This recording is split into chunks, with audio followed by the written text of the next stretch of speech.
सभी छात्रों को नमस्कार। हम आज आपके लिए जो है आरबीएस डिग्री कॉलेज मेजा खास जो है ऑनलाइन प्लेटफॉर्म पे हम आपके लिए जो है नया टॉपिक लेके आए हैं, वो भी soil science subject first semester के छात्रों के लिए। ठीक है छात्रों, जो कि हम अगली क्लास में जो है आपको जो है एलिमेंट्री वर्गीकरण हमने आपको बताया।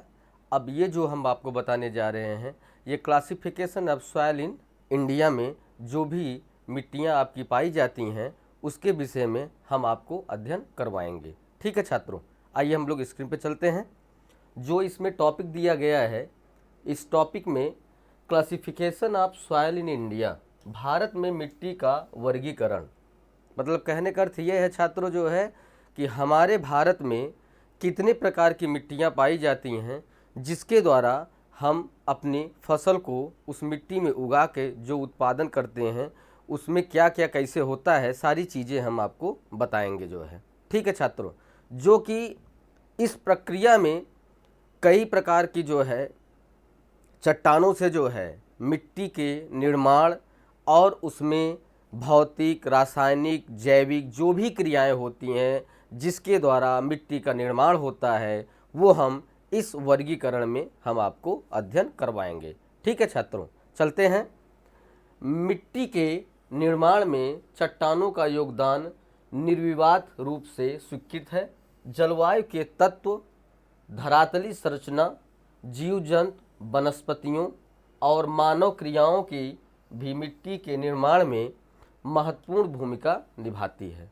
ऐसी स्थिति में मिट्टियों के वर्गीकरण में इन तथ्यों को ध्यान में रखना आवश्यक होता है कि इस आधार पर भारत की मिट्टियों को 4 भागों में विभाजित किया गया है। ठीक है छात्रों, हमारा कहने का अर्थ ये है छात्रों जो है कि किसी भी मिट्टी का अगर निर्माण होता है जो है तो उसमें जीव जंतु, वनस्पतियों, धरातली जो वर्गीकरण है वो सारी चीज़ें एक मिट्टी के निर्माण में बहुत बड़ा योगदान और प्रभाव डालता है। ठीक है, जो कि हमारे मृदा निर्माण में बहुत ही अच्छी भूमिका निभाते रहते हैं, जिसके द्वारा मिट्टियों का बनना, बिगड़ना और उसे वायु में उड़ना, कई प्रकार की प्रक्रियाओं से जो मिट्टियाँ जो है बनती हैं वो हम आगे चल के हम आपको बताएंगे। जो कि भारत की मिट्टी को 4 जो है उपखंडों में बांटा गया है, जो कि हम स्क्रीन पे आपको बता रहे हैं। जो पहला है वो प्रायद्वीपीय मिट्टियाँ, ठीक है। दूसरा विशाल मैदान की मिट्टियाँ। तीसरा जो है हिमालय प्रदेश की मिट्टियाँ। चौथा न्याय मिट्टियाँ जो है, मतलब अन्य जो मिट्टियाँ होती हैं उसमें जो है क्या जो लास्ट में जो हमारी मिट्टियों का निर्माण होता है वो लास्ट में अन्य मिट्टियों में आता है। ठीक है छात्रों, जो हम पहला आपको बताए कि प्रायद्वीपीय मिट्टियाँ जो है तो उसमें जो है निम्न खंड किए गए हैं। जो पहला है इसमें प्रायद्वीपीय मिट्टियाँ जो है, प्रायद्वीपीय मिट्टियाँ प्राचीन रवेदार चट्टानों से निर्मित होती हैं। यह की मिट्टियाँ पुरानी उर्वरता, रंग और संरचना के आधार पर प्रायद्वीपीय मिट्टियों को कई भागों में वर्गीकृत किया गया है। उदाहरण एग्जाम्पल जो है काली मृदा, लाल पीली मृदा, लेटराइट मृदा, ये सारी जो मिट्टियां हैं वो आपके प्रायद्वीपीय मिट्टियों में पाया जाता है, जो कि अपनी अपनी एक विशेषता में ये मिट्टियों का निर्माण होता है, जो कि आगे चल के इन मिट्टियों में किसी भी फसल को आप उगा सकते हैं। सारी जो भी मिट्टियाँ बनती हैं उनमें सबका अलग अलग अपना प्रभाव होता है, अपना अपना गुण होता है। ठीक है छात्रों, जो कि पहला है काली मिट्टी, जो कि दक्षिण की ज्वालामुखी चट्टानों से निर्मित मिट्टी के काली मिट्टी कहते हैं। मतलब कहने का अर्थ ये है छात्रों, जो साउथ का एरिया, दक्षिण साइड, जो वहाँ पे ज्वालामुखी के विस्फोट के बाद जो मिट्टी का निर्माण होता है वो जो है काली मृदा के अंतर्गत आती है जो है। ठीक है छात्रों, जिसमें यह रेगुर या कपास पैदा करने वाली मिट्टियाँ होती हैं। इस किस्म की मिट्टी में लोहा, मैग्नीशियम, एल्युमिनियम, चूना तथा जीवाश्म की अधिकता पाई जाती है। मतलब कहने का अर्थ यह है छात्रों कि जो हमारी काली मृदा है, जो ज्वालामुखी के विस्फोट के बाद जब उस संस्तर में जमाव होता है, फिर मिट्टी का निर्माण होता है, उसमें जो है ये सारी जो है मिट्टियों में एक गुण पाए जाते हैं।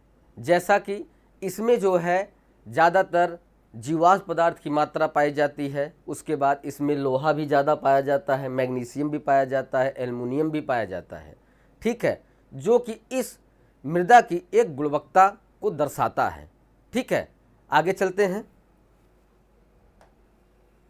दूसरा जो है लाल व पीली मिट्टियाँ जो है, ठीक है, जो कि उसके आगे जो है प्रायद्वीपीय मिट्टियों में निर्माण होता है, जिसमें यह मिट्टी दक्षिण भारत के अधिकांश भूभाग पर विस्तृत है। इसका क्षेत्र लगभग 8 लाख वर्ग किलोमीटर की दूरी पे फैला हुआ है। इस मिट्टी का निर्माण ग्रेनाइट, नीस और शिस्ट जैसी पुरानी चट्टानों के टुकड़ों से टूटा हुआ या हल्की, कंकरीली और प्रवेश योग्य होती हैं। मतलब कहने का अर्थ ये है छात्रों जो है कि ये जो मृदा है ये दक्षिण भारत की जो है कई भूभाग में फैला हुआ है, जिसका लगभग क्षेत्र जो है 8 लाख वर्ग किलोमीटर फैला हुआ है। इसमें जो है ज़्यादातर ग्रेनाइट, नीस और शिस्ट जैसे पुरानी चट्टानें पाई जाती हैं। वो टूटने के बाद वह कंकड़नुमा रूप धारण करके किसी भी मिट्टी का निर्माण करते हैं और उसमें जो हमारा जल का प्रवेश होता है वो सबसे ज़्यादा होता है। ठीक है, फिर तीसरा है सी जो है लेटराइट मिट्टी। ठीक है, इस मिट्टी का निर्माण मानसून जलवायु की विशिष्ट स्थितियों में होता है। शुष्क मौसम में यह मिट्टी सूख जाती है। इसको स्वरूप चट्टानों की तरह होता है। यह गीली होने पर मिट्टी कांप बन जाती है।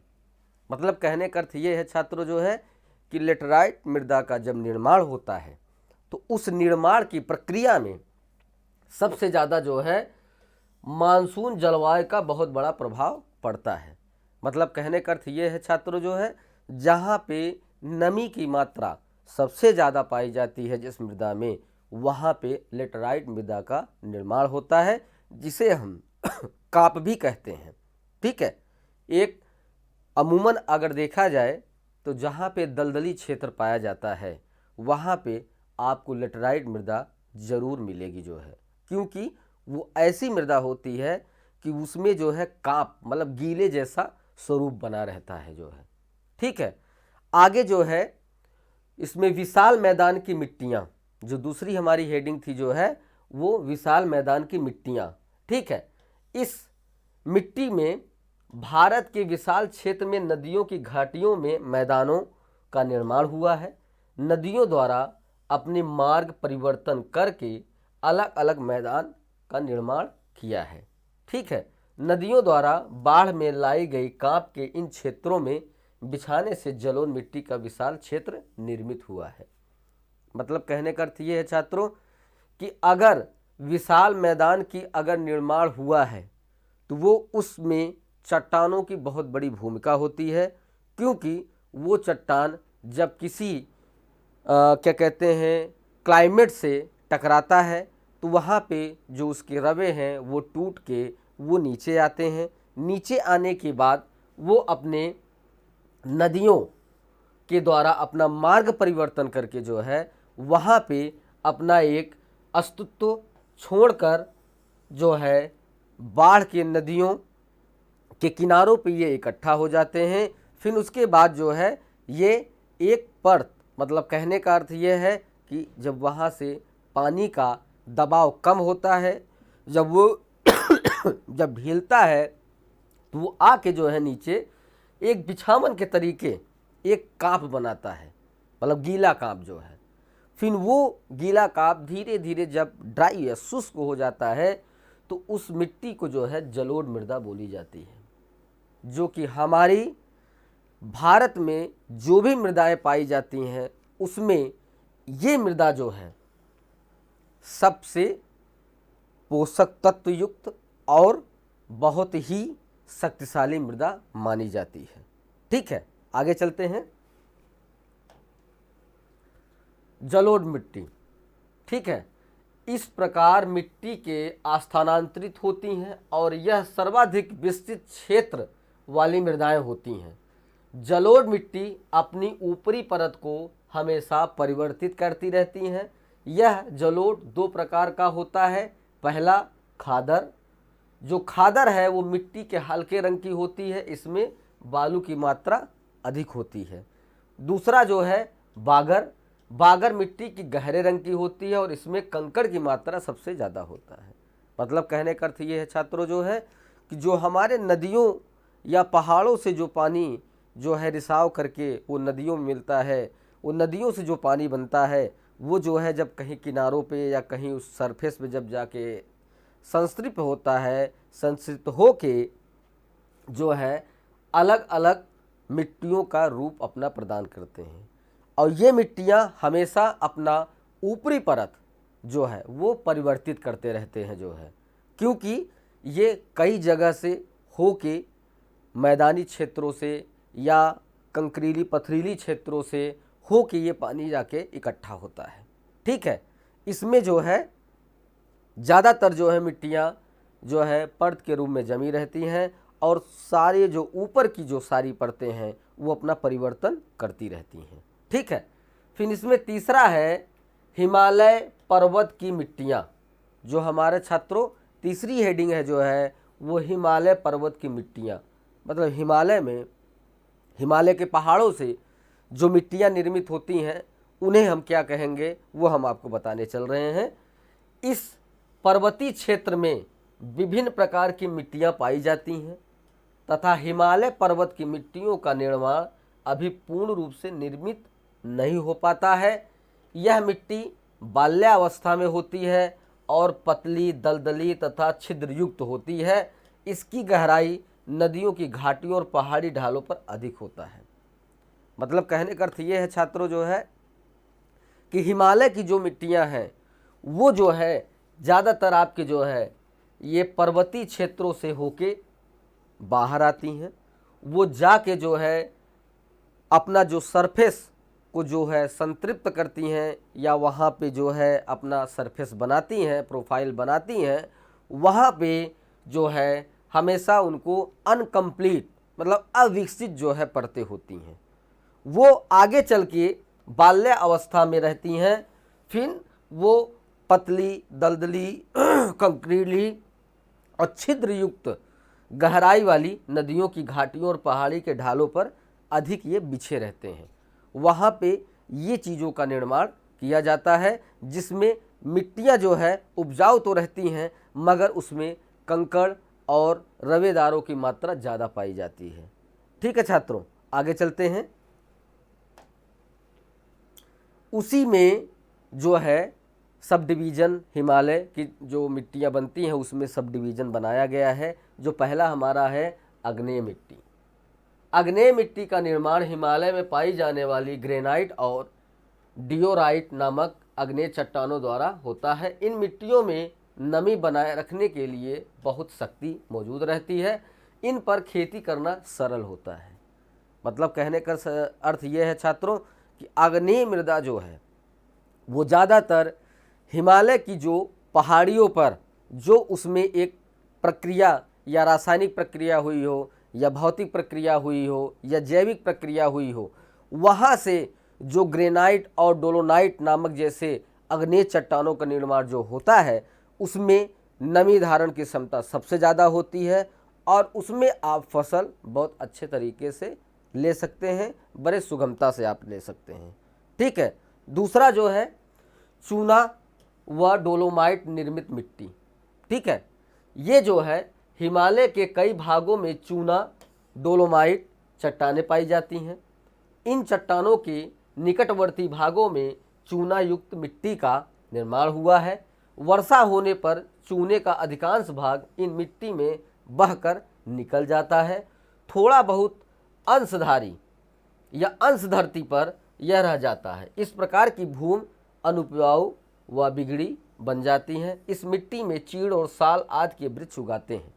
मतलब कहने का अर्थ ये है छात्रों जो है कि जो चूना और डोलोमाइट से जो मिट्टी का निर्माण होता है वो जो है एक अपना परत बनाती हैं, और जब उसमें जो है वर्षा की बूंदें गिरती हैं तो वो किसी इरोजन के माध्यम से वो बाहर चली जाती हैं और सरफेस पे मतलब ऊपरी परत पे जो है जो थोड़ा बहुत चूने का परत बचा रहता है वो जो है अधिकांश जो है मिट्टियों के निर्माण में अपना सहयोग देते हैं, जो कि ये एक तरह से जो है बिगड़ी हुई मृदाएं अनुपजाऊ मृदाएं मानी जाती हैं। इसमें जो है ज़्यादातर जो वृक्ष उगते हैं वो चीड़ और साल के उगते हैं। ठीक है छात्रों, आगे चलते हैं। पथरीली मिट्टी। पथरीली मिट्टी का मतलब ये है कि जहाँ पे सबसे ज़्यादा पत्थरों का कंकड़ों का निर्माण होता है उसके द्वारा जो मिट्टी का निर्माण होता है वो ज़्यादा उसकी जो सरफेस है वो बहुत ही कम मिट्टी का होता है। उसके बाद उसके नीचे की जो सरफेस होती है मतलब ए संस्तर में आपका जो सरफेस रहेगा वो जो है उपजाऊ रहेगा, और जो बी संस्तर में आएगा वो जो है कंकरीली और पथरीली मिट्टी होगी।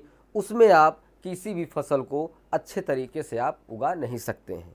ठीक है, इस मिट्टी में निचले ढालों पर जो है मिट्टियों का निर्माण बड़े अच्छे तरीके से होता है। ठीक है, आगे जो है चाय की मिट्टी। मध्य हिमालय के पर्वतीय ढाल वाली मिट्टी में वनस्पति के अंश की प्रचुरता होती है। इसमें लोहे की मात्रा अधिक तथा चूने की मात्रा कम होती है। यह मिट्टी की चाय उत्पादन के लिए सर्वोत्तम होती है।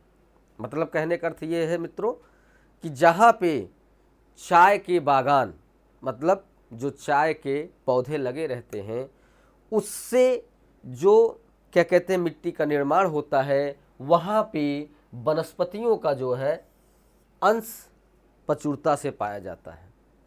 अगर वहाँ पे अंश प्रचुरता से पाया जाएगा तो फिर वहाँ पे लोहे की मात्रा सबसे ज़्यादा होगी। ठीक है छात्रों, ये जो है ज़्यादातर आपके असम क्षेत्र में सबसे ज़्यादा जो है इस प्रकार की मिट्टी पाई जाती है। ठीक है, फिर उसके बाद इसके आगे है टरसीरिया मिट्टी। ठीक है, इस मिट्टी का निर्माण हिमालय प्रदेश की घाटियों में होता है। इन मिट्टियों की गहराई कम होती है, यह अत्यधिक उपजाऊ होती हैं। मतलब कहने का अर्थ ये है छात्रों जो इनका सरफेस है वो बहुत ही कम गहरा होता है और वो जो मिट्टी ऊपर सरफेस पे रहती है वो जो है सबसे उपजाऊ मृदा होती है। ठीक है, आगे चलते हैं। अन्य मृदाएं। अन्य मृदाएं जो लास्ट में ये जो मृदा बनती है ये मृदा बहुत ही उपजाऊ होती है क्योंकि ये कई जगह से टकरा के जो है आके अपना संतृप्तिकरण करके मिट्टी का निर्माण करते हैं। ठीक है, इसमें वन्य मिट्टी। इस प्रकार की मिट्टी अधिकांश वनों एवं पर्वतीय क्षेत्रों में मिलती हैं। ये मिट्टियाँ उन क्षेत्रों को घेरती हैं जहाँ पर्वतीय ढाल या वन्य क्षेत्रों में घाटियाँ होती हैं। मतलब कहने का अर्थ ये है छात्रों कि इस प्रकार की मृदा जो है ज़्यादातर आपको पर्वतीय क्षेत्रों और वन क्षेत्रों में पाई जाती हैं। ठीक है, जो कि पहाड़ों के कटान या पहाड़ों के टूटने से इसका निर्माण होता है। यहाँ पे सबसे ज़्यादा वनों का निर्माण ज़्यादा होता है। ये पूरे मिट्टी को अच्छे तरीके से ढकी रहती हैं जो है। ठीक है, फिर उसके बाद दूसरा आता है मरुस्थली मिट्टी। इस प्रकार की मिट्टी सिंधु और अरावली के बीच उड़ती हुई रेत की भांति मिलती है। मरुस्थली मिट्टी में घुलनशील नमक की मात्रा उच्च मात्रा में पाई जाती है। मतलब कहने का अर्थ ये है छात्रों कि जो हमारा राजस्थान की मिट्टियां हैं और जो हमारे क्या कहते हैं ये सिंधु घाटी या अरावली की जो मध्य के जो क्षेत्र होते हैं यहाँ पे मरुस्थली मिट्टी पाई जाती है। इसमें नमक की उच्च मात्रा होती है। इसमें जो है सबसे ज़्यादा क्या कहते हैं, गर्म ताप इसका होता है। ठीक है, आगे चलते हैं छात्रों। जो हमने आपको बताया कि इन सब चीज़ों में जो सारी चीज़ें मिलती हैं जो है, राजस्थान एक ऐसा स्थान या क्षेत्र है जो है जहाँ पे पानी की सबसे बड़ी कमी है। वहाँ पे शुष्क और अर्ध शुष्क की वायुमंडल जो वहाँ पे संतृप्त हैं या जलवायु संतृप्त है, क्लाइमेट वहाँ पे जो जुड़ा हुआ है, वहाँ पे पानी की सबसे कमी है, जिसके कारण नमक की मात्रा वहाँ पे उच्च स्तर पे पाया जाता है। ठीक है, आगे चलते हैं छात्रों।